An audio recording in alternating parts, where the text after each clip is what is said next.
Del Santo Evangelio según San Mateo. En aquel tiempo, inmediatamente después de la multiplicación de los panes, Jesús hizo que sus discípulos subieran a la barca y se dirigieran a la otra orilla, mientras él despedía a la gente. Después de despedirla, subió al monte a solas para orar. Llegada la noche, estaba él solo allí. Entretanto, la barca iba ya muy lejos de la costa y las olas la sacudían, porque el viento era contrario. A la madrugada, Jesús fue hacia ellos, caminando sobre el agua. Los discípulos, al verlo andar sobre el agua, se espantaron y decían: «Es un fantasma», y daban gritos de terror.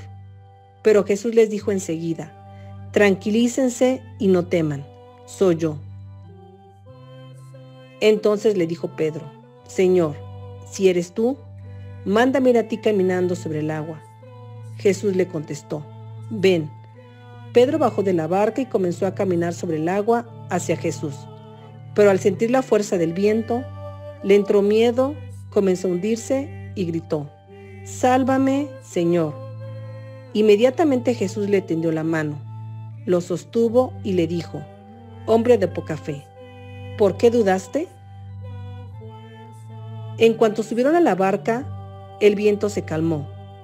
Los que estaban en la barca se postraron ante Jesús, diciendo: «Verdaderamente tú eres el Hijo de Dios». Terminada la travesía, llegaron a Genesaret.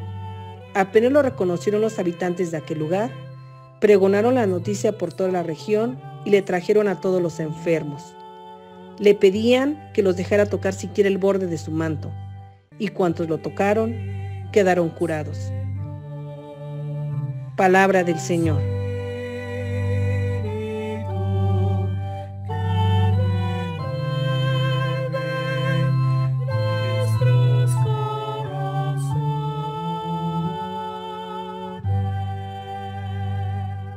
En el pasaje evangélico que hoy nos presenta el escritor sagrado, resaltan de manera significativa algunos actos de Jesús.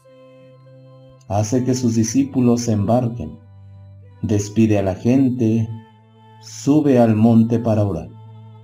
Posteriormente va al encuentro de sus apóstoles.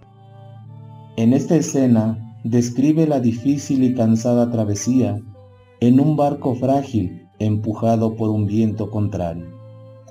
Bien, meditemos sobre algunas de estas acciones. ¿Por qué sube al monte Jesús? Sin lugar a duda, para enseñarnos que para entrar en comunicación con Dios es necesario estar a solas en el silencio, sin nada ni nadie que pueda perturbar nuestra oración. Esto lo vemos con frecuencia en las narraciones evangélicas. El Señor se retira a sitios solitarios y tranquilos. Ahí pasa la noche en oración. La soledad es el ambiente propicio para la tranquilidad y el sosiego. Por eso Cristo sube al monte, mientras que sus discípulos experimentan la agitación de las olas y los azotes de la tempestad, solos y separados de Jesús. En esta realidad, parece que el Señor les quiere poner a prueba. Los ha dejado solos, pero más bien es para fortalecer su confianza en Él, a pesar del peligro y el temor que experimentan, pues al verlo andar sobre el mar, se turban y se decían: «Es un fantasma». Pero cuando están al borde de la desesperación por el miedo, escuchan la voz de Jesús llamándolos a la tranquilidad. «Tengan confianza, soy yo, no teman». Palabras que les devuelven la paz y la armonía.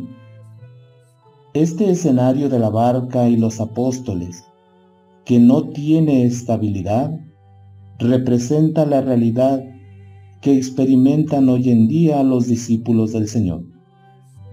Es cuando los problemas aparecen en nuestra vida cotidiana y comienza nuestra confusión. Todo lo vemos oscuro, todo nos lleva al miedo, a la pérdida de nuestra confianza y en muchas ocasiones hasta la pérdida de nuestra fe. Se podría decir que estos son los fantasmas que nos atemorizan. Esta es la difícil travesía que nosotros enfrentamos en este tiempo. La barca sacudida por el viento es nuestra iglesia, que es blanco de muchos ataques en su caminar diario. Travesía difícil pero necesaria, porque al igual que San Pedro, tenemos que ser capaces de ir al encuentro del Señor. Pedro reconoce su debilidad, sabe que es frágil, pero confiando en la palabra de su maestro se arriesga a ir donde él, y para no sucumbir se toma de su mano. Solo así no se hundirá. Por eso, queridos hermanos, hoy más que nunca, debemos poner nuestra confianza en Dios y tomarnos de la mano de Jesús, para no sucumbir ante las olas del mal que nos azotan con fuerza, haciendo tambalear nuestra fe.